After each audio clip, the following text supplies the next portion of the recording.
is an introduction to psychoanalytic theories. I won't go too much into that, but we covered Freud and Jung and Klein, Winnicott and Kohut. Those are the main guys in one word.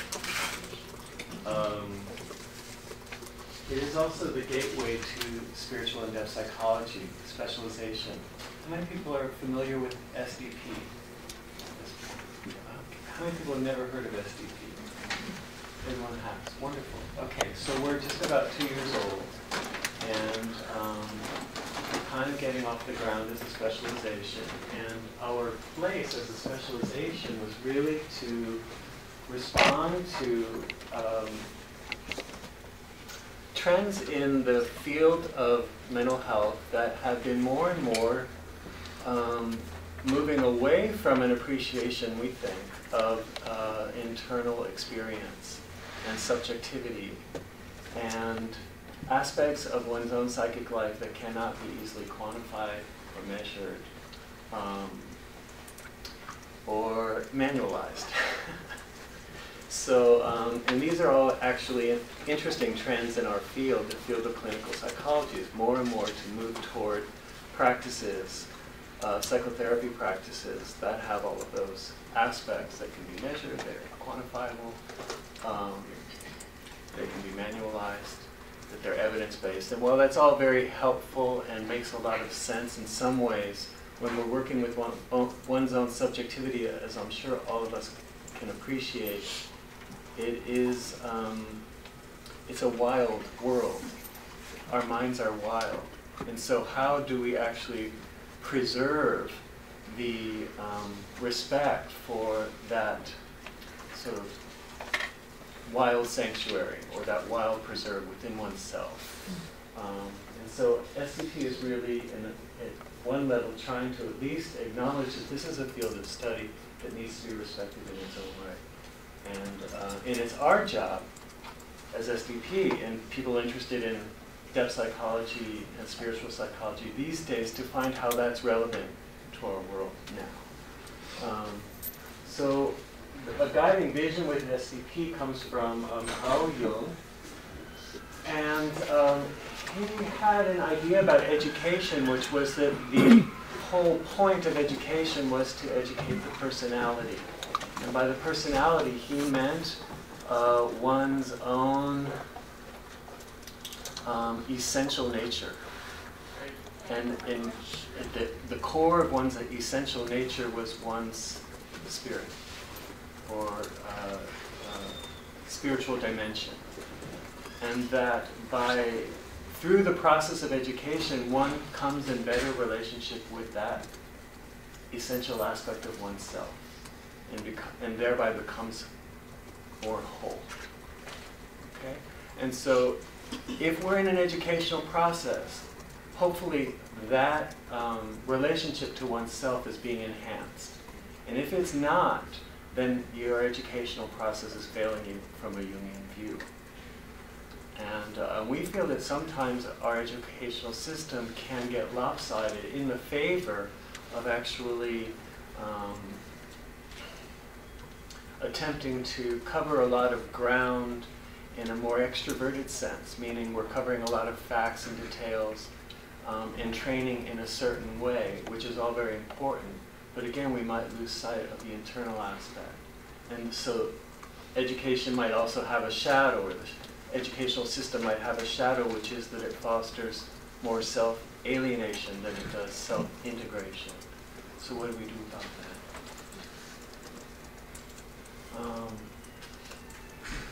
So, as I mentioned, personality 1 has its own shadow too. Shadow means that side of the,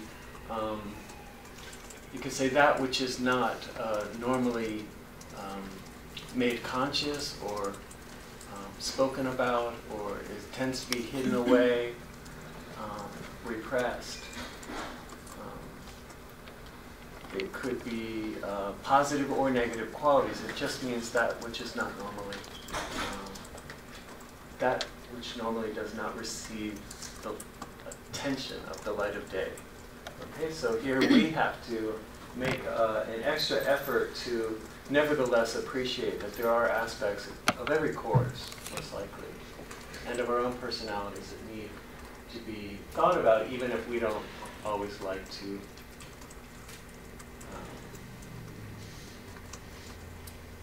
if it's not that comfortable sometimes. So for example, with personality 1, what we notice is, well, each of those figures, Freud, Jung, Winnicott, Klein, Kohut, these are all geniuses. They do come from a particular Eurocentric, what we would now call Eurocentric, meaning European-based or Euro-American-based, white cultural basis and bias. So it's a lens through which we now look at our psychology, which is coming from a kind of European point of view. And while it's really important and it's really helpful, we could also guess that it's going to be the most relevant and helpful to people who come from that particular perspective. It's cognicentric. This is a new term that I've come across recently, which is that it's more actually intellectually focused. And so if you're more intellectually focused, you might do better with that system, or that class for that matter. But if you're less so, meaning that say you're more emotionally focused, or you're more somatically focused, or you're more experientially focused, maybe you might feel a little disconnect from that point of view. It's covertly racist and elitist, so this has kind of been an unfortunate consequence of the last maybe 60 years ago, 60 years or so. It was not the intention at all of the original movement of psychoanalysis was actually very radical, very, in some ways, very socialist informed, and very much saw itself as a social revolutionary movement, which had the intent of, coming from Freud, of helping to reduce neurosis in society so that we could, as many people as possible, and maybe this was partly Freud's narcissism, but he felt, with these tools, as many people as possible could live and work well, love and work well, love and work well. Okay, so there was actually in Vienna and in Berlin, there was a movement to create free clinics where people could receive, anyone could receive psychoanalysis. And actually many of these clinics were established. And that was kind of, that went by the wayside around World War II. And in the aftermath of World War II, a lot of the people interested in psychoanalysis, actually many of whom were Jewish, fled Europe. Some came to the States. Many kind of became a little bit more conservative and kind of found themselves in their private practices and forming psychoanalytic institutes. And many of these had, unfortunately, became a little bit on the elitist side. And so you had very high fees for psychoanalysis, and almost no one could afford it. Even though psychoanalysis itself could be offered to anyone. There's nothing so particularly elite in the process itself, but it has become that way, unfortunately. So there are concerns that the theory isn't as relevant as it could be anymore. Someone said to me recently, you know, I really am interested in, I think those are really interesting ideas, psychoanalysis and Jung, but I don't really see how they would relate to my community. And I thought, wow, we've got a lot of work to do. Or how does it relate to the world today? These ideas, Freud's ideas about sexuality and so on, they're so dated, they don't make any sense anymore. So I thought, okay, what do we do about that? That's what today's about. So,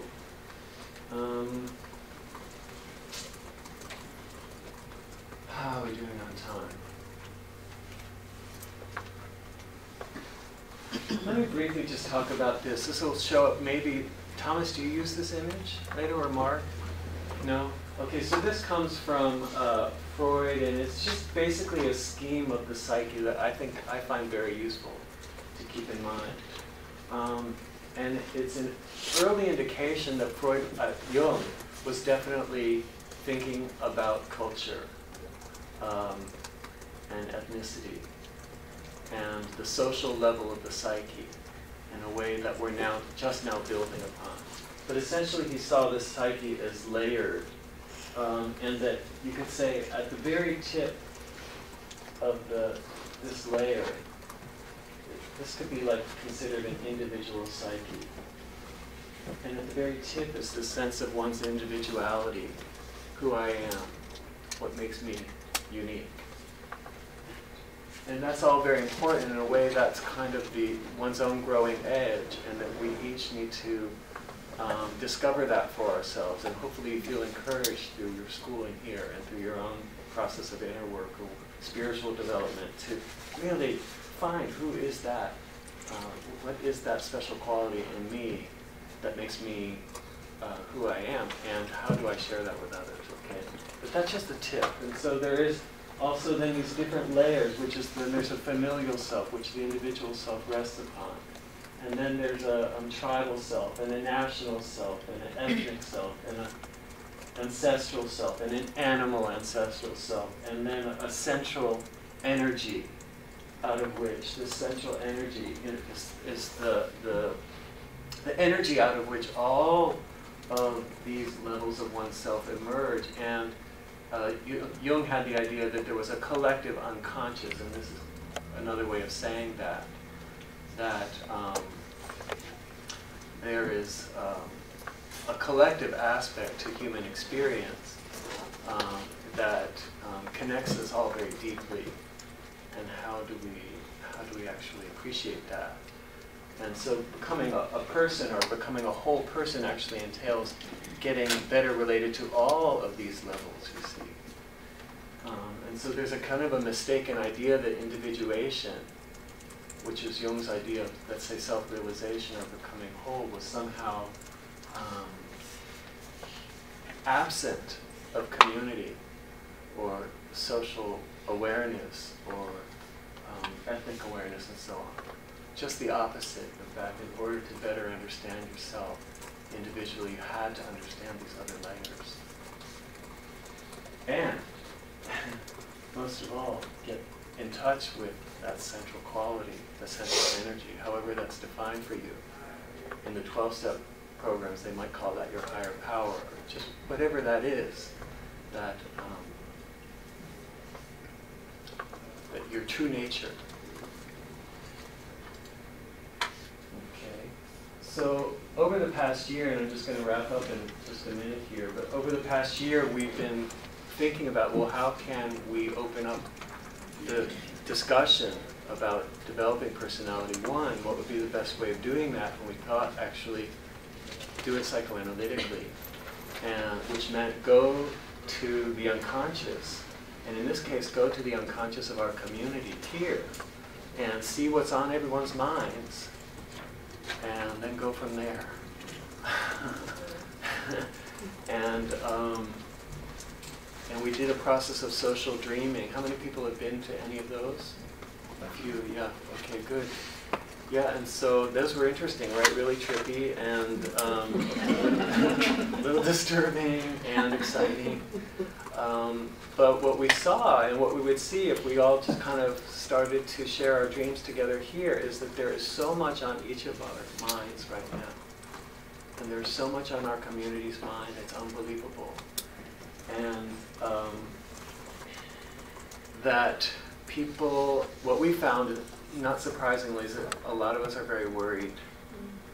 Okay, and that we live in a time that has a lot of us anxious.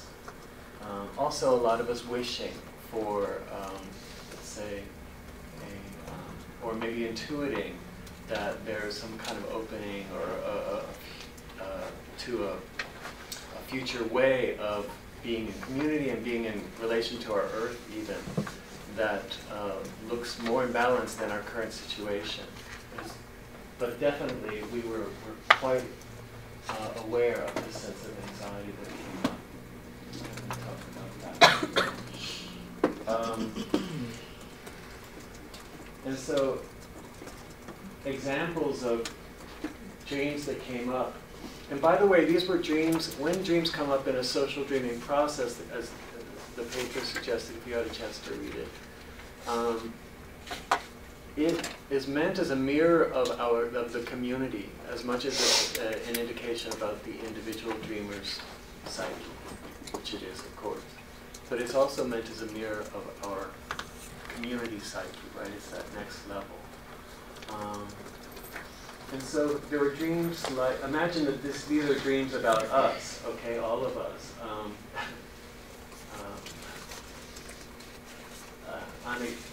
That we're all on a gay and lesbian radio show and can't find the words to speak, okay, but somehow learning to follow the breath could be helpful. I'm running after my nieces, they're going to cross the street, I can't scream, I wake up screaming. I dream of a two-spirit man, a Native American gay person, who points at a snake with no voice but is poisonous. It asks, "Where's the raging dragon?" I shout at the top of my lungs from a rooftop. People on the roofs in New Orleans when the levee broke, water rising, hope someone comes to help us escape. There's a boy somewhere in the house needing protection from an older man that is with me. I have to protect the little boy from me, rescue him. I'm paralyzed with fear. I took action when I heard that the little boy scream really, really loud. So this was just one motif, okay, and it came up from our community. And so if you can imagine this screaming, this squelch scream on the one hand is something that's on our minds, and then this need to just let it out is also on our minds, and this protective instinct. If you could think of, well, who is that little boy symbolically, right? And just as a kind of one gloss on that, if you imagine the boy sort of a future tendency or a future outlook, and that there's this really strong desire to, you could say, claim the future, to win it back, but there's a worry somehow that we're out of step. And so these are just some things that came up. And where do we go from here is hopefully an ongoing conversation. But as I mentioned today, we'll at least have a more pedagogical response, which is we'll hear from some faculty and also from you a little bit later throughout the day. And the day is really meant to continue dreaming together and see where we need to go, and to appreciate that theory is actually meant as a way of seeing. Okay, it's hopefully a tool. At best, it's a tool of empowerment. It helps us to see in a way that